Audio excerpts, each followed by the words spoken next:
I realize there's a lot going on here, but that is the main attraction, at least for the network that you work for and are reporting for. So what can you tell us about watching this unfold today?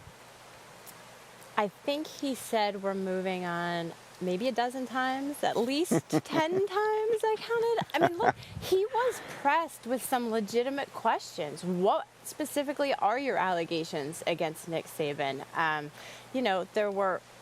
It's unclear to me after listening to that how much one-on-one they spoke about what happened. And that's how Jimbo is. He speaks very fast. He's not the most polished speaker out there. And you walk away saying, okay, what did he say? And so I think he wants to move on, but I'm not entirely convinced that internally he has moved on. And I think that publicly they got the memo. This is very clear that they were told, put this fire out. And they did. Yeah, and I know there were some reporters, Heather, that thought there was going to be a show today. I think anyone who has been close to the people that run this league knew that would have been an affront to Greg Sankey and athletic directors from both schools, and it seemed more unbelievable than even what we saw 2 weeks ago, if that had happened.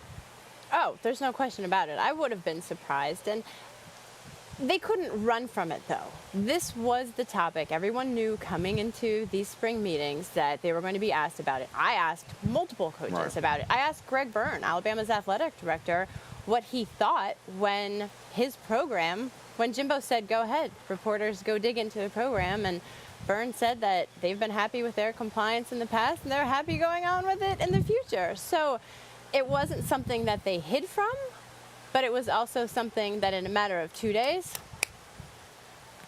got rid of it. And you can only do so much cosmetically. I know. But this story will go away, but media days will come back. It's a different set of circumstances where coaches go through a car wash. And I'm sure Jimbo can implement the same answer, but by then he's going to need a new act. He also has booster clubs that he talks to, and that's always the most dangerous places.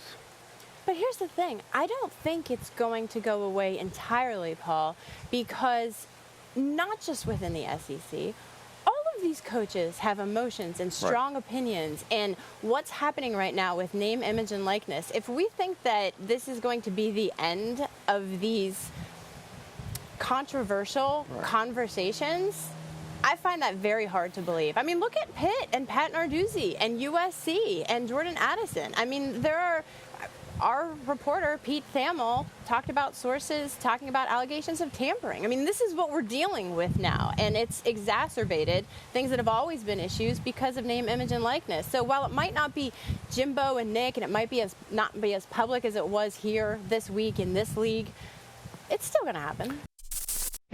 Thank you for watching ESPN on YouTube. For live streaming sports and premium content, subscribe to ESPN+.